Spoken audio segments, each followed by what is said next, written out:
You're listening to the Belly Dance Geek Clubhouse at bellydancegeek.com.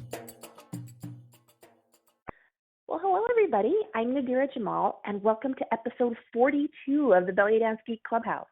If you're as big a geek as I am, you know that 42 is a special number, so the question is, what is the question? If you get that reference, please jump in on the Facebook group and let me know, because I would love to hear it. This episode is sponsored by the DVD Dynamic Zilling for Tribal and Cabaret Belly Dance by Azar. You can learn new techniques to spice up your zilling and create dynamic group a cappella numbers. To check that out, you can go to ustadzazra.com/shop, spelled USTADZAZRA.com/shop. The Clubhouse is a place where dancers can get together and geek out on all of those things that are hard to get in classes and on DVDs. If you want help with the what, so things like combinations and choreographies and technique, it's really easy to find resources. But if you're looking for help with the why and the how, so things like musicality, culture, composition, business, professionalism, that can be a little bit harder to find. So every month I interview a different guest expert on a different geeky topic, and we always have time for question and answer so you can geek out too. So if you think that knowledge and creativity go together like chocolate and peanut butter, you are in the right place. My guest tonight is Aisha Azar. Aisha has been active in the Middle Eastern and North African dance scene since 1974. She retired from performance after a 40-year career, but still teaches all over the U.S. and into Canada, and she's considered to have good expertise in Egyptian, Saudi Arabian, and Gulf dances, and also teaches other various dances from the regions where Arab dance is found. You can check her out on Facebook at facebook.com/profile.php?ID equals, and this is going to get a little bit long, but I promise you can find the link in the show notes, 100006209055212. And when you get there, you're going to see her under the name Deborah, so don't be surprised. But please do check her out because she has some great stuff to share. And Aisha today is going to talk to us about why Shaabi isn't really belly dance, but why it's still important for belly dancers to know. So welcome, Aisha. Well, thank you. I'm really happy to be here. I appreciate you choosing me to be on the show.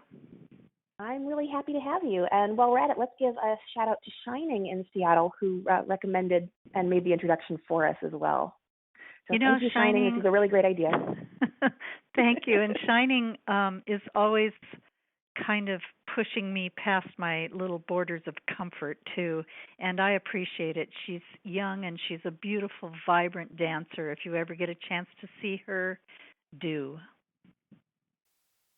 Awesome. Well, Aisha, why don't we start about talking about you a little bit? Can you tell us about how you got started in Oriental dance? Okay, I'm sorry. That was pretty garbled again. I don't know if one of us moved or what happened, but I'm not quite sure what you said. Can you tell us about how you got started in Oriental dance? Yes, I can. I used to live in California, and I used to go to Renaissance fairs there. I lived in SoCal, and I lived in Marin above San Francisco when I was in my teens. And I saw dancing at Renaissance fairs, and I really wanted to take classes. But I never really got to take any dance classes until I moved to Washington State. And Jodette Silhi was teaching and performing at the World's Fair in Spokane in 1974, and I got to study with her. And then after that, I just took classes with every teacher who was available to me, and I studied a lot with Badawiya, who was originally from Jordan and was pretty darn famous throughout the United States and, in fact, all over the world in the 1970s and early 80s. She was a beautiful dancer. She was an American Oriental dancer rather than an Egyptian or Lebanese-style dancer, but I learned a lot from her about Arabness, which is a really important aspect of my own dancing. I studied with everybody that came down the pike for about 8 years, and then I decided that I wanted to really become proficient in a few styles rather than mediocre in a lot of styles. It was really difficult to find teachers for what I wanted to learn. I wanted to learn Egyptian belly dance and Saudi and Gulf dance. And so I started studying those exclusively, and that was for about 20 years. And then I eventually branched out again and studied some other forms. So I've been dancing since 1974, and I have to say I'm really glad that I've spent my life doing this. It's been really enriching on a lot of levels. Awesome. And tell us about your interest in Shaabi in particular. How did that come about? I have a lot of Arab friends, and I would go to parties, and people would get up and dance, and I would talk to them about it. I asked my Arab friends what kind of dancing this party dancing was, and often the women would say that they were belly dancing, but they always would tend to express too that their idea of belly dancing that they do at parties was something different than what I do as a professional dancer. What they were doing, they would basically say, this is just for fun. It's not really belly dancing. It's just what we say. We call it that because we don't have any name that we give it. They were really adamant that there was a difference in skill level, and they also see that what I do on stage is more complicated than what I do even when I'm dancing at a party group with them, because I wanted to dance like them when we were just having a party. I didn't want to dance like a professional dancer. I wanted to learn what they were doing. They tend to choose simpler music, and today some of that music we refer to it as Shaabi. I've never heard any of the Arab men that I know refer to the dances that they do at parties as belly dance. They just either call it party dancing, or occasionally they refer to it as beladi. And a few years ago, I had a huge argument about the difference between what was done at parties and what we do on stage with one of the male dancers here in this country. But I honestly have never heard any of the Arab males I know refer to themselves as belly dancers. And we do have people like Tito today who dances in tourist areas and for Westerners. There are exceptions to that rule, but as far as Shaabi goes, I got interested because I was attending parties where people were getting up and dancing. And even though they don't really call what they do Shaabi, that's what it actually is. So that's a great place to start. Can you tell us a little bit about what Shaabi is? Yes. I'm going to start with a quote from the Yalla Hit List, which is an audio tape that was produced in 1990, some 20 years after Shaabi began to be recognized as a musical style in Egypt.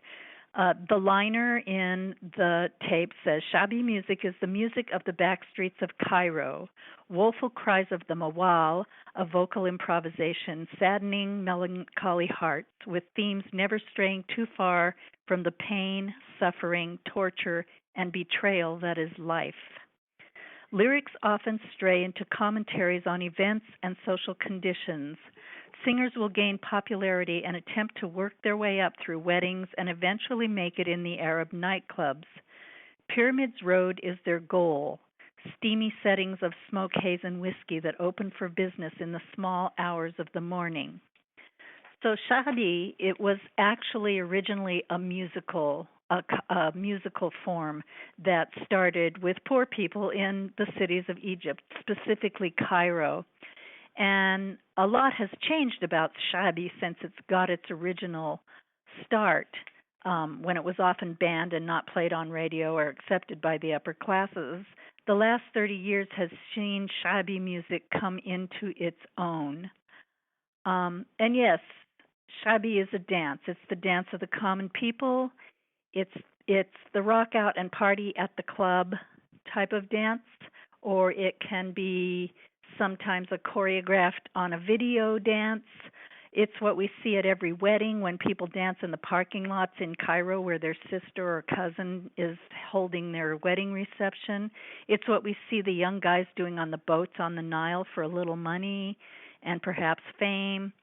It's what we do when we have a get-together and just get up and dance to our favorite song. The word Shaabi literally means of the people, and that's what both the music and the dance are about. And does Shaabi mean the same thing everywhere, or does it have a more specific meaning in Egypt versus in other Arab-speaking countries? Actually, the word Arabic-speaking countries? Shaabi is used pretty much all over the Middle East and North Africa. Um, and it refers to a lot of things that are not just dance, anything of the people, but specifically you will see things like Tunisian Shaabi is popular music and popular dance in Tunisia. Edwina Nearing did a wonderful series on the Gawazi in Habibi magazine back in the 70s and 80s. And the Gawazi never referred to their dances as Gawazi. They consider that to be kind of a low class word, but they referred to their own dance as Shaabi. All right. Well, we touched on this a little bit, but can you tell us more about, where Shaabi came from and what its history is? Yeah, let me find here in my notes where that is. There was a time when we might have had a little trouble explaining that, but I think now, in all honesty, it's safe to say that Shaabi is its own musical genre. Um, in the 70s, there came to be a change in the popular music in Egypt. There were a lot of people coming in from other places in North Africa because there were people like Gaddafi in Libya who was kicking out artists, and I think some of it has to do with this new infiltration of people that from outside of Egypt itself. But some of the music was called Shaabi, and also it was referred to as common music. And Philip Sweeney from the Virgin Directory of World Music talked about that. And it's beginning to, the songs were shorter in length. They were less reliant on melody, although words were still important, and they were more repetitive and rhythmic in nature. And it was the music that was being made by the average working class, poor young people. The first of the Shaabi singers to gain recognition was Ahmed Adoueya, and he started life really poor. He was a waiter, and he was singing at the same time. And he eventually went on to work full-time as an entertainer. He became famous for opening his songs with mawal, which is the slow, improvised lament form that's really very old in Arab music. But his mawals were different because they were usually sexually suggestive or suggestive in other ways. And they were usually nonsense phrases rather than, something heartfelt and romantic. And I don't know how to say the word in English. The Arabic word for mawal, the feeling of mawal is nadar, which is like sad love poetry, kind of, I guess you could say. So anyway, this new Shaabi music used Egyptian slang in place of the more classical wording. And Ahmed Adoueya's songs and other Shaabi songs were about poor life in Egypt. They were about the working class. They were about the people who lived on the edges of the society rather than being accepted people in the society. One of his most famous songs was called A Little Child is Lost.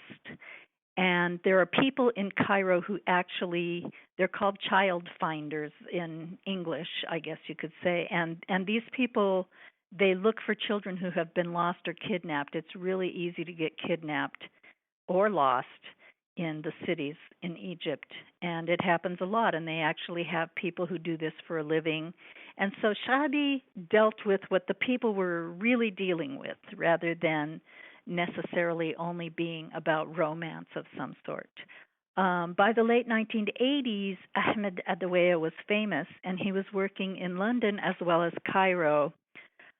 He he ran into some trouble because he was in the wrong place with the wrong woman at the wrong time, and he ended up in the hospital. And some people say that he was actually castrated due to fooling around with this wrong woman who happened to be the wife of somebody very prominent.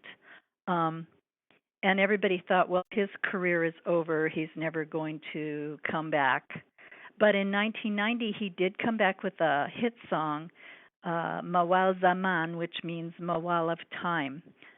So from the 1970s, when Ahmed Adawiya was famous, Shaabi grew and grew as a style, and the music began to have more and more outside influences. There were Western influences, Nubian, Libyan, other influences. And so the music took on a different kind of life than it started with.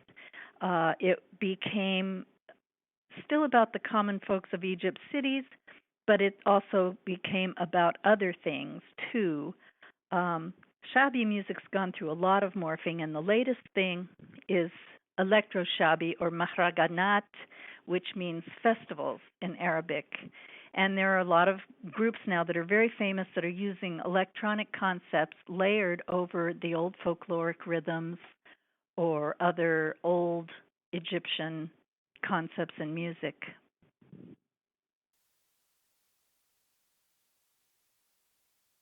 Now, you talked a little bit about, this music being made primarily for people who are Understand that kind of in a again. marginalized. Sorry, Okay, go ahead. now I can understand you. Can you Okay. start over with that question? Sure. So you talked about this music being made primarily by and about, the urban poor. Was that primarily the audience, or did it have a wider reach in Egypt?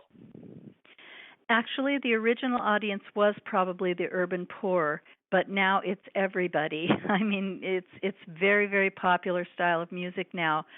There are radio shows that richer kids who can actually afford to get on the radio and stuff, they have radio shows about the music. It kind of has taken off, and you hear it everywhere. It's no longer usually banned unless the lyrics are really, really nasty. You can find it in theaters now, which is something that there's a theater. I can't remember the name of it right now. It's here in my notes somewhere.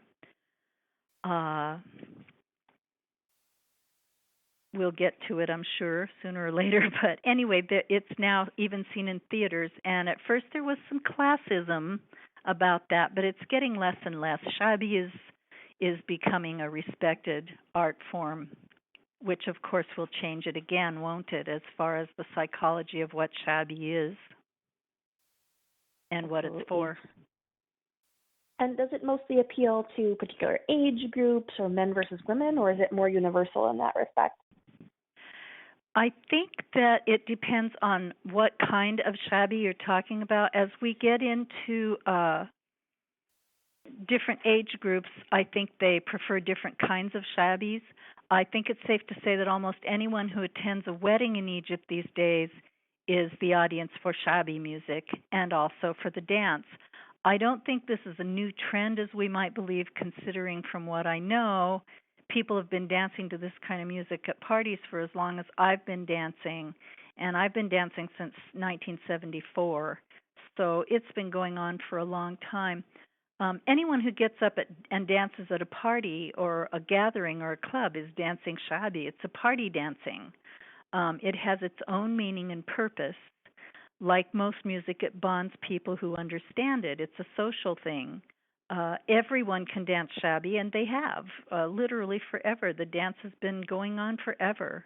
When the guy in the Saidi robe gets up and dances for his friends out in the country, he's really dancing Shaabi. He's dancing the dance of the people. When an old woman gets up and dances with her grandchildren and dances old style, she's dancing Shaabi. We have just decided in the West what Shaabi is. We've decided what it means for us rather than what it means for the people. When people get up and dance at a wedding to music, they're dancing Shaabi. When the young kid gets up in Egypt and does some breakdance moves to the latest mahragan music, he's dancing Shaabi. It's the dance of the people. Now, we talked a little bit about weddings. At what other kinds of venues or occasions do we see this music and this dance?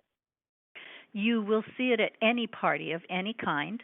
It doesn't matter if you get together with your friends and decide to have some food and get up and dance and gossip about your friends. You'll see it there. You'll see it at weddings. You'll see it at birthday parties. You'll see it in clubs. The tour boats over in Egypt, where they have maybe a belly dancer as the entertainment for the evening. A lot of times, whoever owns the tour boat might hire some young kids to come and dance Shaabi on the deck while the people are coming onto the boat. So you see it in a lot of places. You see it in the street. You see it wherever people want to get up and dance. I'm glad you mentioned the street. I saw some clips from a documentary that was going around on Facebook recently that just had some, like older teenagers in a vacant lot on a street corner, and they were amazing. I think they just had something, on the radio going, and it just looked Yes. very natural and very comfortable and fun. Yes, it does. And the other thing that you'll see, and I loved this when I was in Cairo, a lot of people who are poor, they can't afford to rent a hotel or have a wedding in any kind of house or anything like that. So they rent parking lots, or they have their wedding reception in a parking lot. And so you'll see people out in these parking lots just having a blast, everybody dancing, the band's out there, and everybody's just dancing Shaabi and having a blast. In fact, Shaabi is right now a really, really popular form for wedding music because it's cheap. People can afford a Shaabi band more than they can afford to have like a classical band or whatever. So it's easy to have Shaabi music at your wedding. Well, that's a great segue into my next set of questions. Can you tell us about how Shaabi music differs from the kind of music that we usually see for Raqs Sharqi? Yes, let me find where I have that bunch of notes. Okay. I have everything written down, and sometimes I didn't write it down in the right order. Shaabi music differs from Raqs Sharqi a lot. Many belly dancers through the years, especially since the late 1950s, have used what we think of as more classical music as their dance mode. Sometimes the music is actually older music that was sung by stars of yesteryear, and sometimes songs were created specifically for certain dancers. The music sung by Kulthum is an example of the former. Songs like Inta Omri, Alf Leila wa Leila, Lessa Fakir are songs that all serious belly dancers know. And these songs are usually, just the opening of the song is like 8 to 10 minutes long, and there will be a lot of rhythmic and mood changes. Different feelings are created by different instruments, and the pieces are usually very, very rich. They're like this woven tapestry of music with lots of melodies, lots of rhythms, lots of segments that hook one part of the music to the other. There will be taqsims, improvisational pieces during it that are bridges between more orchestrated segments. These longest pieces of music are often in ballad form if they have words, and they're referred to as aghani in Arabic, which means just songs. So then there are also songs that are created specifically for certain dancers. Everybody who dances practically knows the song Mashal, composed by Hani Mahenna. The word Mashal, by the way, means torch. And this song was composed by a composer named Hani Mahenna for Najwa Fuad. And it's one of the most famous belly dance songs, and you all know how long the first segment of that song is. For her, that segment that we usually dance to as belly dancers was the opening for her show. And the show, I think, was about an hour and a half long altogether. Where am I here? Okay, so you may or may not have heard the song Soher's Dream. That was written for Soher Zaki. And these songs too have segments, different rhythms, different melodies, evoke different feelings and moods. Often these songs have no words and are very important rhythmically and in melody. The music itself guides how the dancer responds, and the color of the music, the lone is what they call it in Arabic, dictates how the dancer responds both physically and emotionally. The music is really rich rhythmically and melodically, and it's considered an Egyptian style of music. It's called Musiqa Sharqiyya, which means Oriental music in English. That's my cat. He wants to help. He's really loud. Sorry. No problem. He's an old guy, and he just recently lost one of his ears, so we feel really sorry for him. Let me see, where am I here? Oh yeah.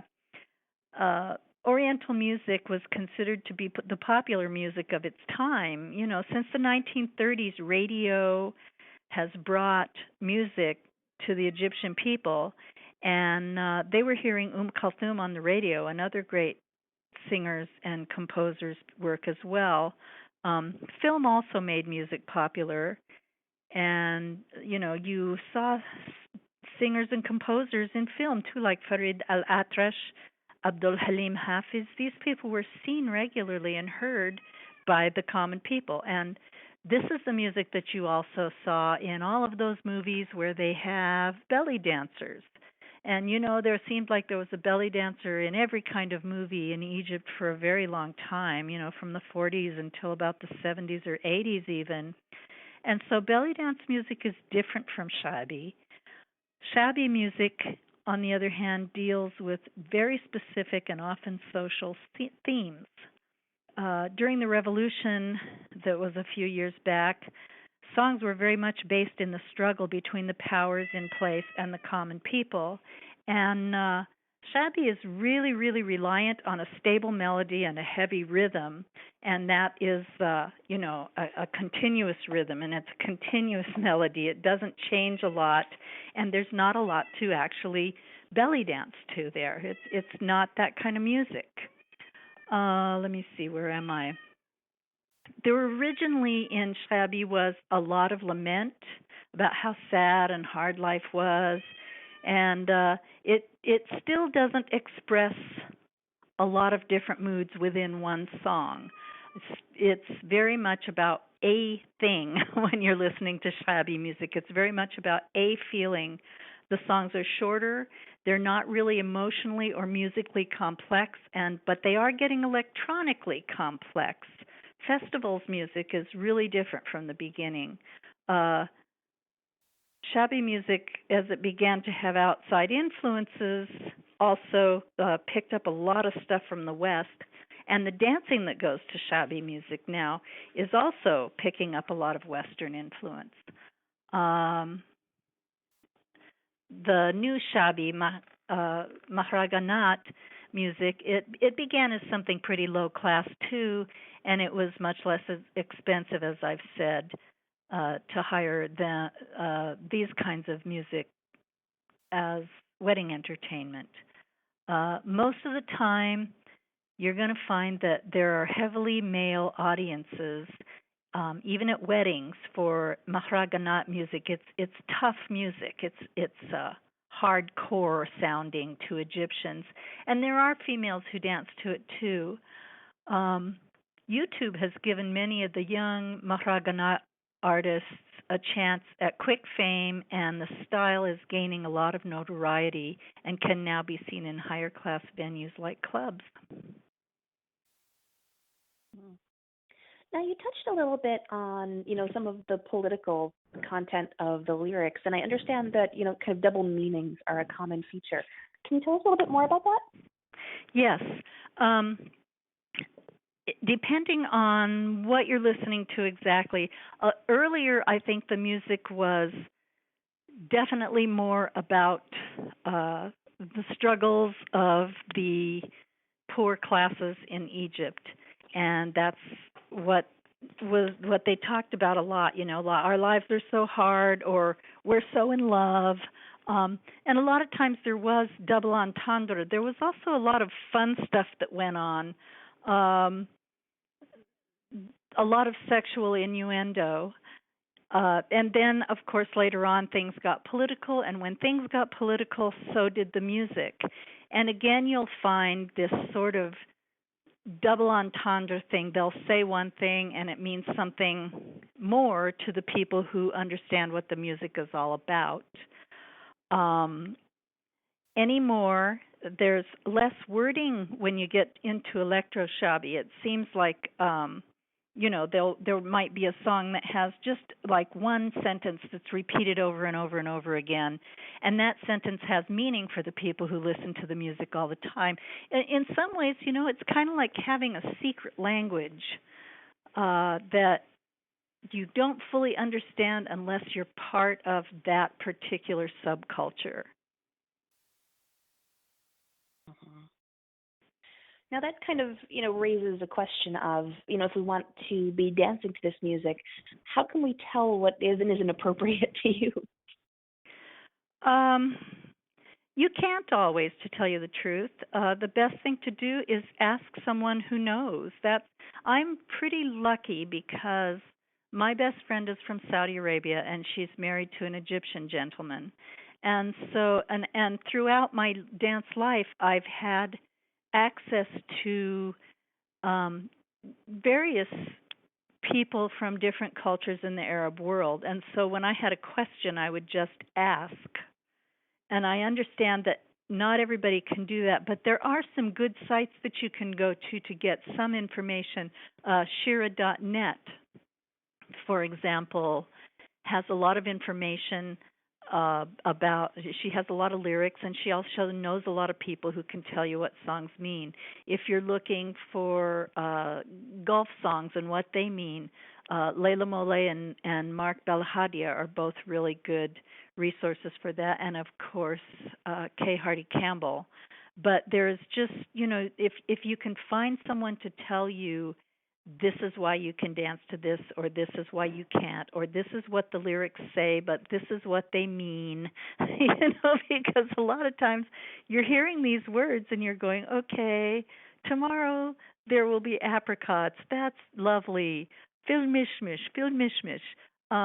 But it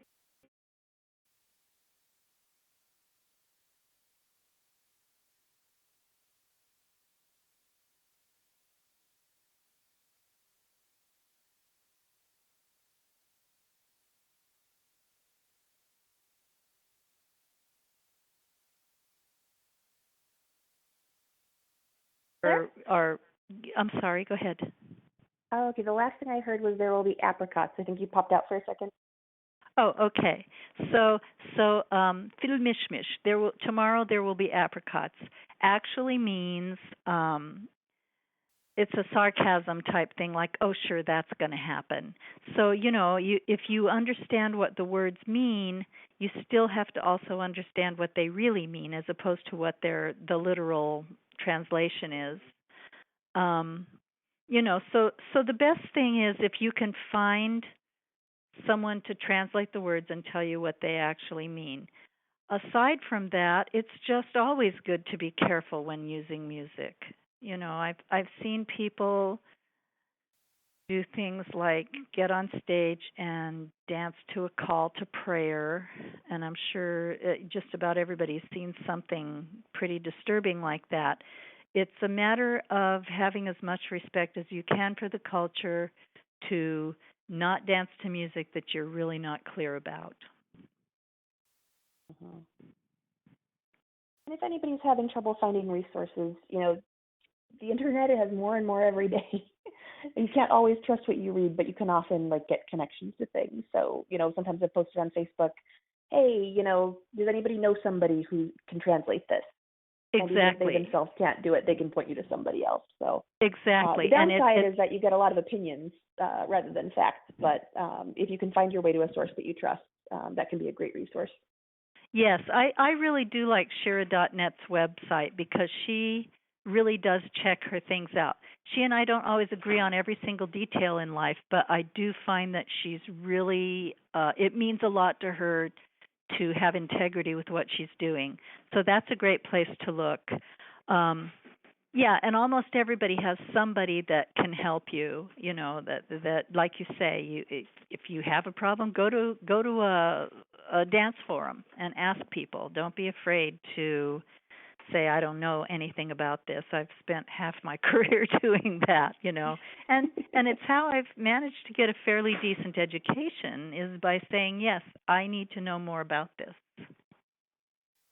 Awesome. Well, stepping back to the music a little bit, are there any particular artists or songs that dancers should know about? I think that there are a lot of artists and songs that we should know about. My favorite Shaabi artist is an old guy named Sammy Ali. He did a lot of very naughty songs. I love the sound of his voice. I love the way he makes every song sound like it's got, just a little bit off color no matter what he's singing about. Um, for Mahragan music, today's shabby trend, I like the nachos. They're really fun. You can see them on YouTube. They're young and they're energetic and their videos are fun. Um, I think everybody should own a copy of Street Music of Cairo, which is kind of a compilation of shabby artists and the music from the late 80s and early 90s because a lot of their songs are really fun. Sami Ali did the very best version of Tegenin. Do you know who Sahar Hamdi is? Mhm. Okay, so you know what a naughty girl she was and how much trouble she got in and what an insane dancer she was. Well, he worked a lot with Sahar Hamdi, and they did Tegenin together, and she ended up in jail eventually. And the song was just banned all over Egypt. You weren't supposed to play it at all. But it is on the Yalla hit list if you can get a copy of that CD, or I'm pretty sure they must make a CD of it. I have it on tape. There's a song called Chocolata that Sami Ali does that's really fun. And my dance company and I was artistic director of a dance company named Bahrat for 10 years. And we used to do Chocolata, and we would do it in jeans and white shirts and do crazy things with our hair and put lots of makeup on. And we would do Chocolata mostly as a line dance. But in the middle of the dance, a couple of us would go and get baskets and go out into the audience and give everybody little Dove chocolates, just for something fun to do on stage. So you can take shabby music and do all kinds of fun things with it. It can be choreographed. It doesn't have to be choreographed. Um, I also like Mafish Sahib, and I don't know how to pronounce the name of the group that does it, but they also are young kids. Mafish Sahib is a song. I like the quality of the electronic voice, and underneath that, you hear this very traditional classical background underneath all of the electronic stuff happening on top of this song. I think that you say Shobek Lobik for the group. It's spelled like Shobeik, capital Lobeik, and they're young kids who are doing electro shabby, and it's great. Awesome. Was there anything else that you'd like to say about the music before we move on to the features of the dance itself? I think we've just about covered everything. Maybe people will have questions for me later that I can answer. Yeah, listeners, if you do have questions, take notes because we will have some Q&A time at the end. All right. Well, why don't we move on to the dance then? So can you tell us about some of the features of shabby style dancing and how that differs from Raqs-Sharki? Yeah, the musical differences affect and define the differences between the dances as well. There are things other than music too that we can explore in order to clearly define these differences. Culturally, these two dances have very different meanings and very different purposes. There's also the matter of one style being acceptable for both genders in certain ways, while in the Egyptian mind, one is definitely women's work, as was explained in depth by writers like Karen von Newkirk, and certainly explained as such to me by my Arab friends. I want to go into depth about meaning and purpose in dance because, in the end, that dance always has a meaning and purpose, and it's always culturally associated. What's the meaning and purpose of Raqs Shaabi? Its meaning and purpose is now and always has been to express the feelings, the thoughts, and the social scene as experienced by the younger, poorer people of the cities of Egypt. This style of music and dance started in Cairo, and although the music has traditionally been heavily male-oriented in what it expressed, the dance is danced by people of both genders, and I've noticed at parties that I go to that every age group will, occasionally get up and dance. The older ladies tend to be the people who will dance the least, but even they will occasionally get up and do something. Dancing and singing along with Shaabi is part of the fun of it. It's truly a dance of the people. It's a way of expressing that you belong to your social group and you see things through your social group's collective worldview. The dance and the music are part of the experience too, and the experiment of social rebellion. And that translates across cultures. I think there isn't a teenager in the world or a young person in their 20s in the world who doesn't think about social change and social rebellion, getting out of the old and moving into the new. And that's what Shaabi is really all about. The dance and the music are the dance and the music of every man, and they're also a social statement. And that's a totally different purpose than Raqs Shargi. Raqs Shargi translates to dance of the East, or non-literally belly dance. And it's not a dance that makes the dancer of the people. She is completely separate from the people on a lot of levels. Its meaning and purpose are entirely different than that of Shaabi's. In some ways, the dance does separate her from the common person. On some levels, there's still that social taboo that makes the dancer stand out from the crowd, whether she's wealthy or poor. She stands consistently outside a society that claims her as one of her own on one hand and stigmatizes her work on the other. Culturally, belly dancers are rather like strippers of the West. People want to see them. They might enjoy the show. They may even be friendly or social with them. They may even love them. People loved people like Mae West. People loved some of the more famous strippers, Gypsy Rose Lee, but they don't want their son to marry them. They don't want their daughter to do the work. They don't want their wife or mother to do the work. If you intensify this feeling, you have the cultural issues that surround the belly dancer and belly dance. And another difference is that belly dance started out its life as a stage entertainment and not a folkloric dance. Though movement is, root movement is the same, they came from different places. Raqs Shaabi is it's the consummate modern folkloric dance. And it was developed for the participants anywhere on any dance surface. And belly dance was developed to be seen rather than participated in a lot of ways. And that doesn't matter if you're on the nightclub floor or the theater or at a wedding, whatever. Belly dance is a solo dance performance. It's to be observed. And that's exactly the opposite of Shaabi in its natural state. Shaabi is a social dance. Shaabi would be rather like the Westerner at a club or a party where actual dance skill in any specific dance is not really required. We can all just get out there and rock and roll to the music. And that is what the root of Shaabi is, even though it has, taken on a more sophisticated flavor than that. Belly dance is more like the skilled artist sharing art through performance.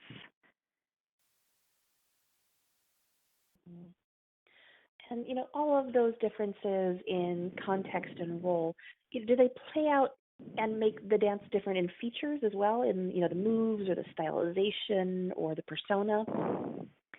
Can you repeat that, please? Sure. So, we've talked about, the differences in the music and the differences in the purpose and the context are the big drivers of difference. Do you find that the moves or the stylization change because of those things? I would say that the moves absolutely do change.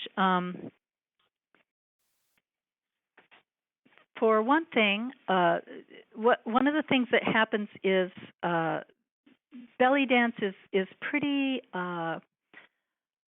You learn how to do certain movements, and you learn how to do them with a certain amount of integrity.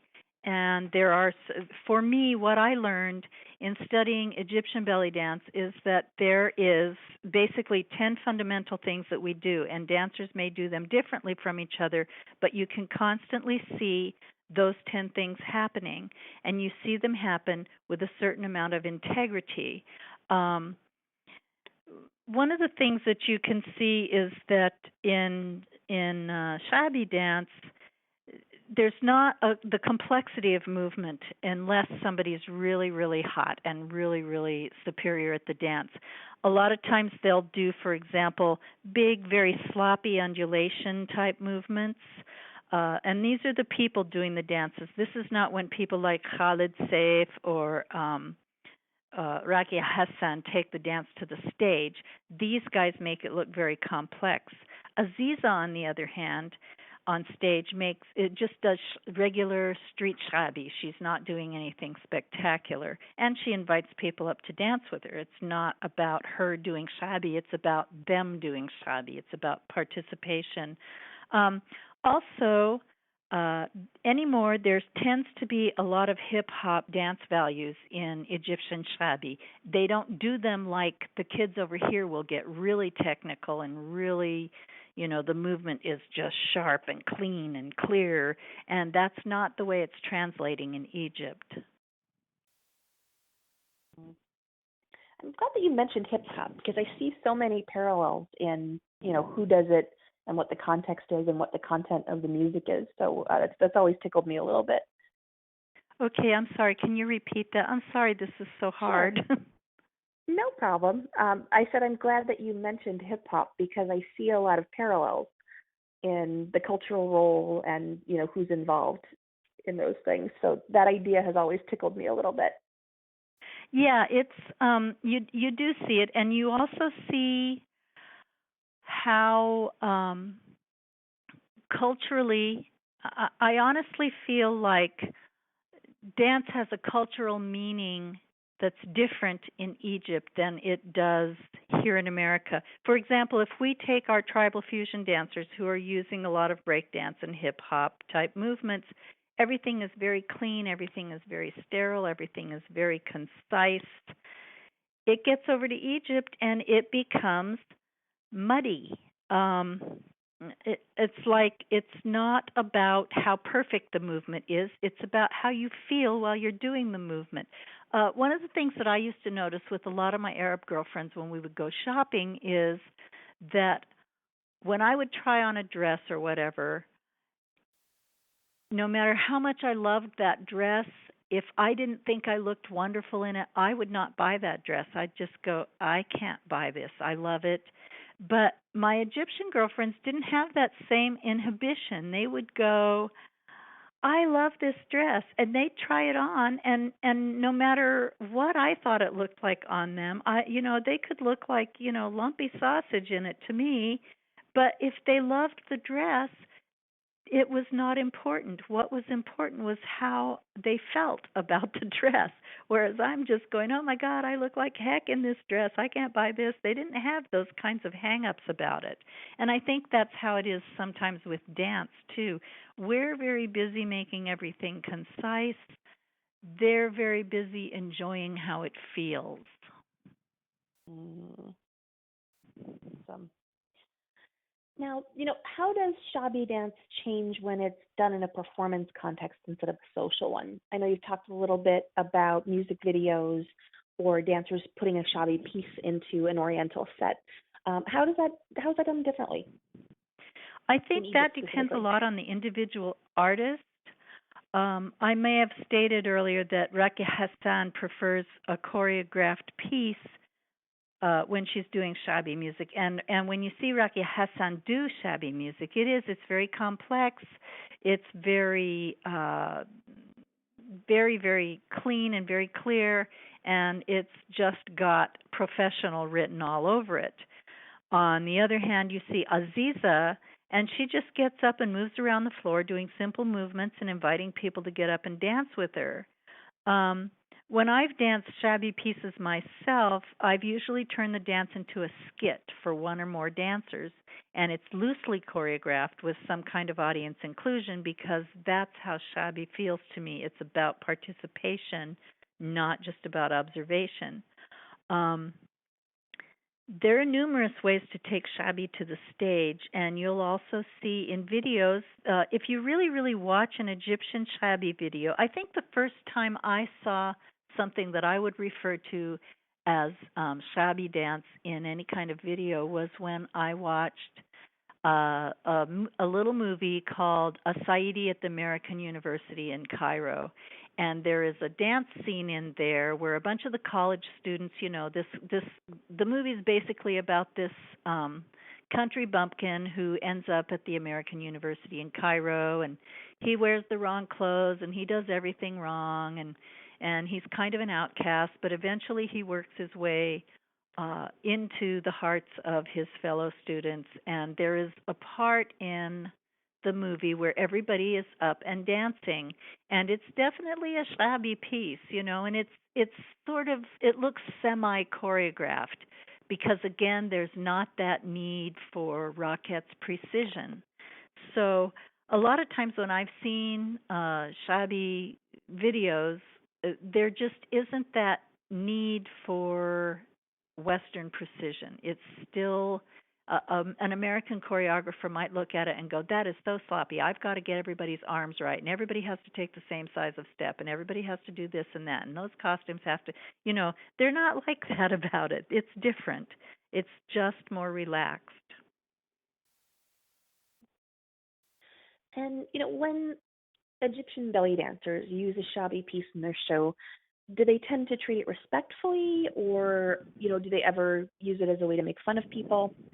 I asked because when we had Sahar Kent on the call a while back and we were talking about Saidi, one of the things that she mentioned was that some of the dancers in Cairo would do a Saidi piece very respectfully, but sometimes it would reflect kind of like a view of people from that region as like hicks, and that would sometimes play into the dance. Do you find anything like that happening with shabby sets done in Egypt? Yeah, let's talk about Fifi Abdo for a minute. She, for many years, included shabby segments in her show, and sometimes she would start out her shabby segments by asking people in the audience where they were from, and then she would make a joke about their town or city before getting down to dance to the music. And it's not always. First of all, let's look at the context of respect and shabby. They're kind of counterintuitive in some ways, I guess you could say. It's not necessarily, shabby is not necessarily about respect. A lot of times it's off color, it's rebellious, it's naughty, it's it's not like they're dancing to serious music. It's like the shabby itself kind of makes fun of things, and so of course that would be reflected in the dancing a lot of times, and in the performances. These dancers are doing 1.5, 2 hour performances, and during that time they want to present a lot of different things. Otherwise people get bored. I mean, you've been to a belly dance shows here, right, where it's belly dancer after belly dancer after belly dancer, and after a while it doesn't really matter how good they are because your brain is just saturated with it. And over in the Middle East, in Egypt, the dancers go, okay, well, let's do a variety show rather than doing the same thing for 2 hours. And so they'll have these little shabby pieces, and those pieces bring something different to the stage than belly dance. It's like I was saying earlier, the meaning and purpose are different.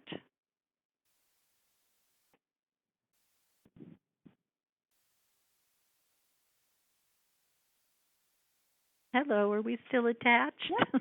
Yes, we are. Okay. All right. Now, you've mentioned a couple of dancers using shabby in their sets. You've mentioned Aziza and Fifi. You mentioned that Rakia Hassan does as well. Are there any other dancers that we should look up if we're looking for examples of belly dancers who use shabby? I think you could just look about any Egyptian dancer, and she's probably going to be dancing shabby at some time in a show. If you just go to YouTube and say Raqs Shaabi or shabby dance, chances are you'll find somebody doing shabby. I try to look at the Egyptian dancers because they know it best. and they've been doing it for years and years and years. It's nothing new. It seems like since about the 1990s, Westerners have become very interested in Learn Shaabi. When Yalla Hit List came out, I guess you could say, is when Western dancers really started getting a handle on it. But there were dancers even here who were doing a little bit of it before then. Um, so basically, if it, just look up Egyptian Shaabi dance, and you'll find dancers doing it. All I think just about everybody does a piece in their show. Salamat, you know the song Salamat, Salamat, Salamat. Never ask me to sing. I'm the world's worst. Um, that song is actually about a guy who has a cold, and all of his neighbors, every time he coughs, go Salamat, Salamat. And the reason I even know that is because my Saudi girlfriend, her little girl, when she was very small, used to cough on purpose so that we would all yell Salamat at her. And so finally one day, I was listening to the song and I went, Layla, does this song mean the same thing as when we say Salamat to Sarah? And she said, yeah, it does. It's about this guy who lives in his apartment and he coughs all the time, and his neighbors, he has a cold, and his neighbors are yelling at him Salamat, just like we say God bless you when Americans sneeze. And so, and people dance to that song a lot, don't they? I mean, I refuse to dance to it because I don't want to dance to a song about a guy coughing. But it's really popular song at one point in Egypt. You know, people were dancing to it right and left over there too. Well, let's take a step back from Egypt and talk about Shaabi and dancers here in the West. Now, you mentioned that it first became popular in the 90s. Has anything about that changed in the way that, American and other Western dancers engage with Shaabi? I think that it has become, how can I say this exactly? I've noticed that the interest has changed. A lot of dancers here in the West now seem to be using Shaabi music instead of belly dance music. And a lot of times it might be because they're only going to be on stage for 5 minutes. You know, the Egyptian dancer is going to be doing a lot more in an evening than just dancing for 5 minutes. She's going to be dancing maybe for 2 hours. So I think that the Hafla thing is a lot more popular than it was in the 90s. People used to do shows, and so there were belly dancers doing 10 and 15-minute shows, and there were nightclub shows that were 30 minutes long, and there just doesn't seem to be a lot of that anymore. And so Shaabi pieces a lot of times are about 5 minutes, which is what people who are doing haflas, a lot of times that's what they allot the dancers is 5 minutes. And so I think that's part of why the music has become really popular here in the United States. Also, it is not usually very complex, and so dancers, I don't know how they belly dance to Shaabi music, because for me personally, there's not enough there. There's not enough variation in the piece for me to do very much expressing. It's just not fulfilling for me to try to belly dance to a Shaabi piece, but I see a lot of dancers giving it a shot.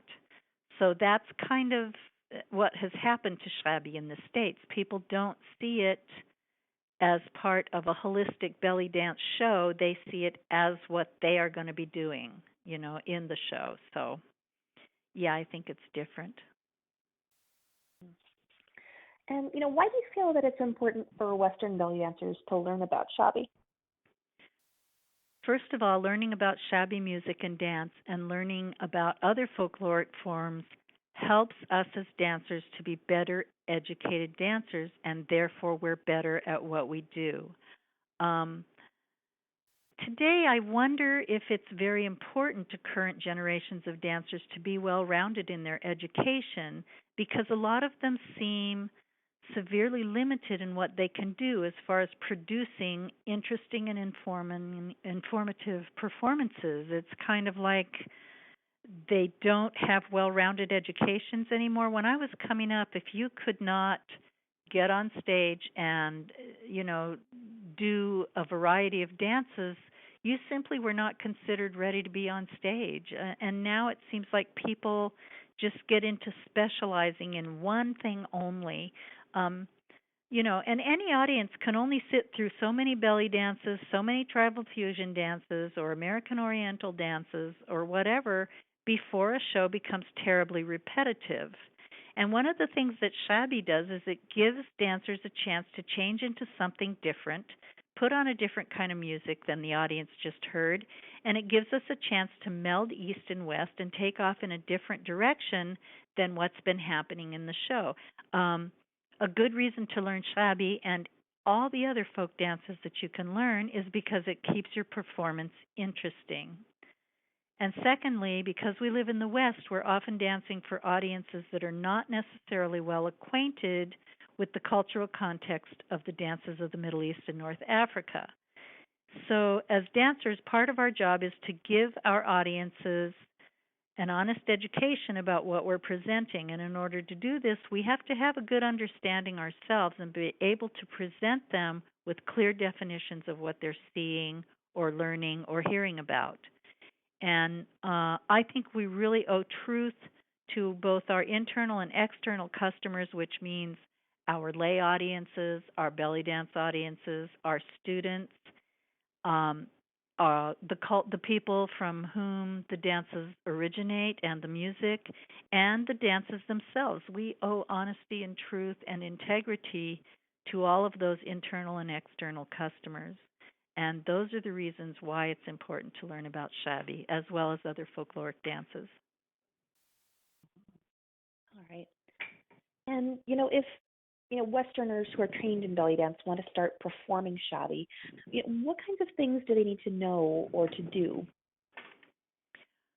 I think they need to understand that belly dance and Shaabi are not the same dance, even though they have things in common. We can make sure that we're doing right by the dance by understanding differences, like I talked about, in meaning and purpose.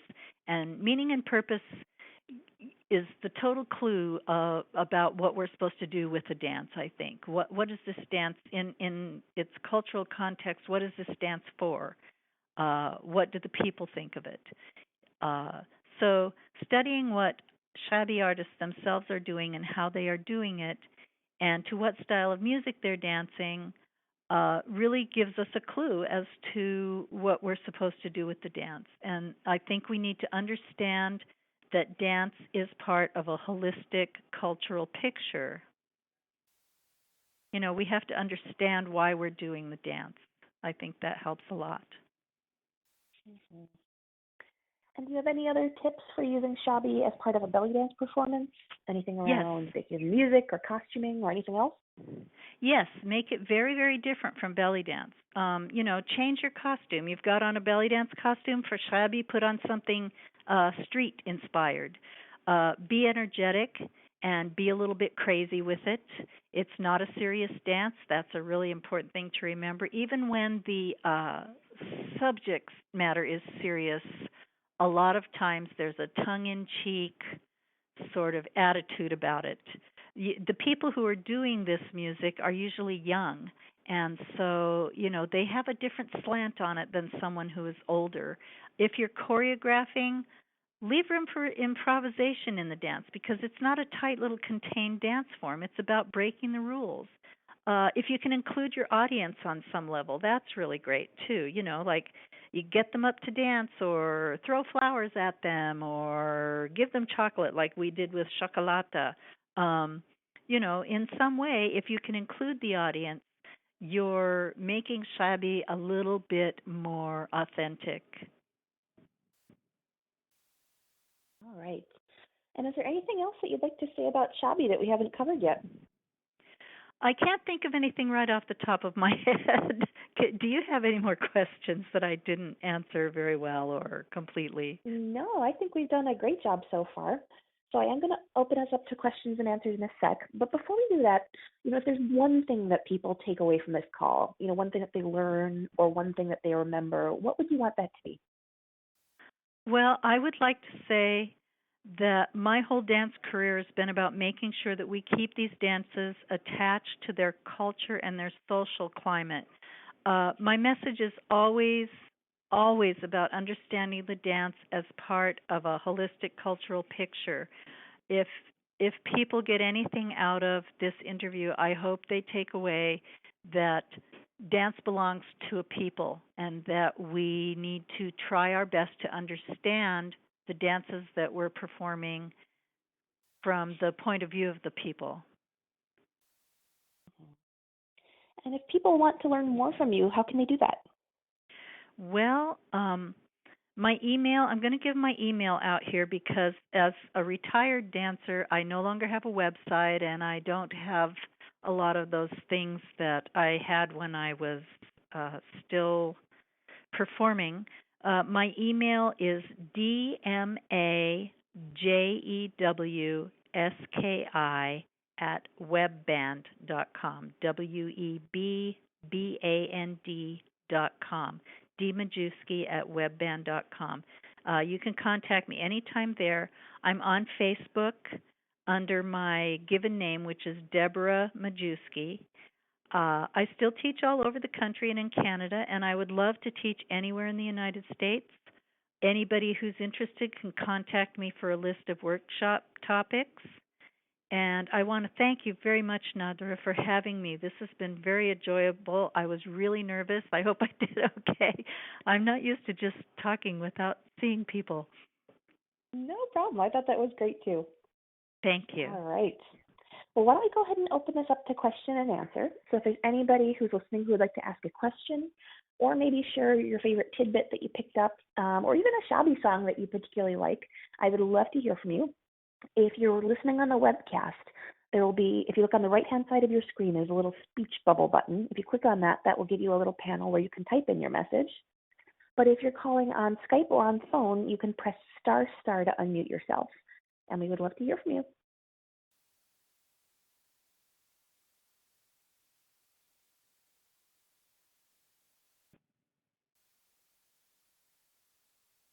I don't think anybody wants to be the first one. Maybe they don't have any questions. No, it's possible. But I would also love to hear if anybody just wants to share their favorite learning or anything else. That would be great too.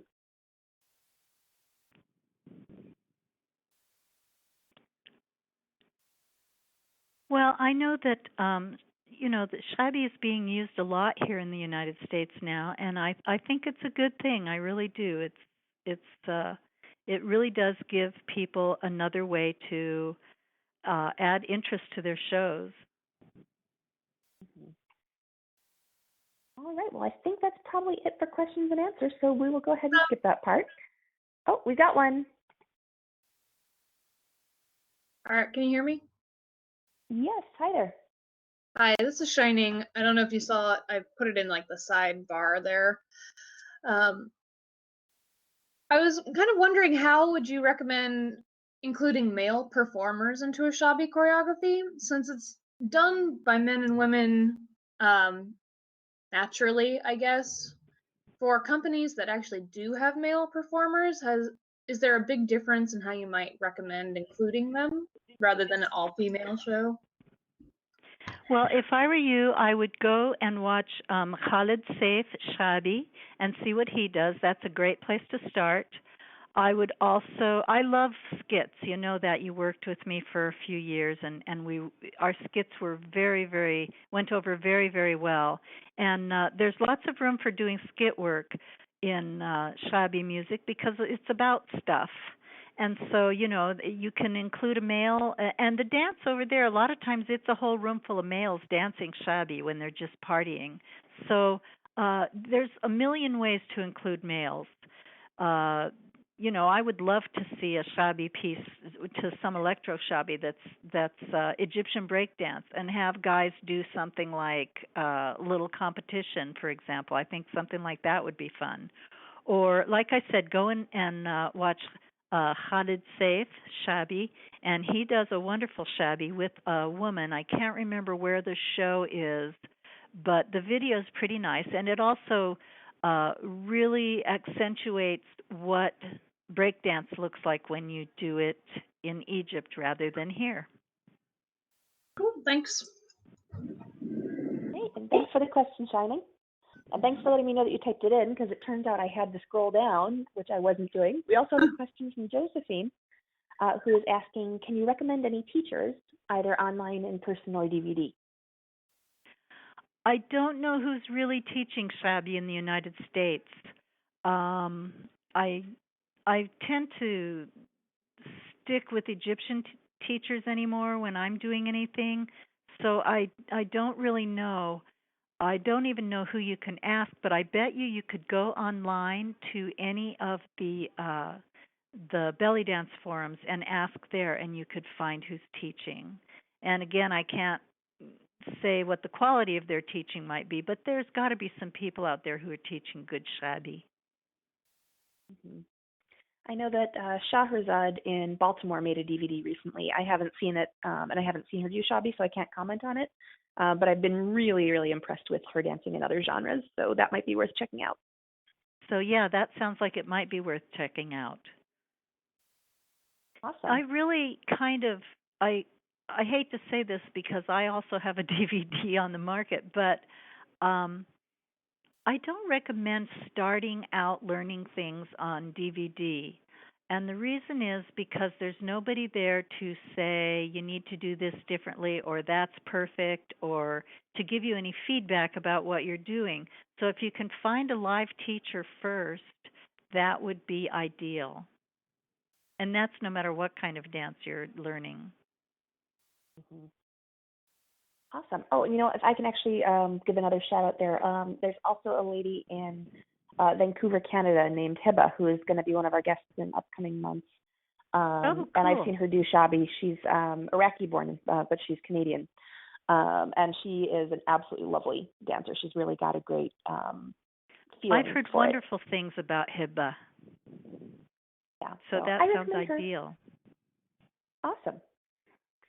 All right. Does anybody else have any more questions? Anything else anybody would like to say?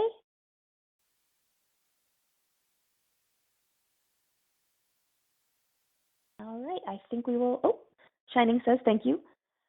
Thank you so much. I've really enjoyed myself, and I'm sorry about the technical difficulties. I don't know what caused them, but in any case, anybody can get a hold of me anytime about anything they want to through my email or through Facebook. All right. Well, thank you, Aisha. Thank you, Nadra. All right. And I'd like to give another thanks to our sponsor, Ustadza Azra. So remember that if you'd like to learn some new techniques for your zilling or for group a cappella numbers, she's got a DVD, Dynamic Zilling for Tribal and Cabaret Belly Dance, that you can find at ustadzaazra.com/shop. And thank you, everybody, for coming. This is the end of our call, but that doesn't mean that the conversation has to end. We've got a private Facebook group just for Clubhouse members, so if you'd like to share any resources or video clips or ask some more questions, we would love to hear from you. I'll be sending out an email shortly with an invitation to the group, but just to make sure that it stays all dancers, I do have to approve your application, not your application. I have to approve before you can start posting and accessing the group. So if you do join, don't worry if there's a delay of a day or so before you can start accessing that. I'll also include a link to the call recording and some of the resources that Aisha has mentioned. And I'll also be including a link to our feedback survey. So if you have any topics or speakers that you'd like to recommend, which is how we got this episode in the first place, or if there are any other improvements that you'd like to recommend, I would love to hear from you. Our next call has not been scheduled yet, but we're going to be looking at sometime in October. So please keep an eye on your inbox. And the last thing I'd like to say is that this is the come on in kind of clubhouse, not the no boys allowed kind.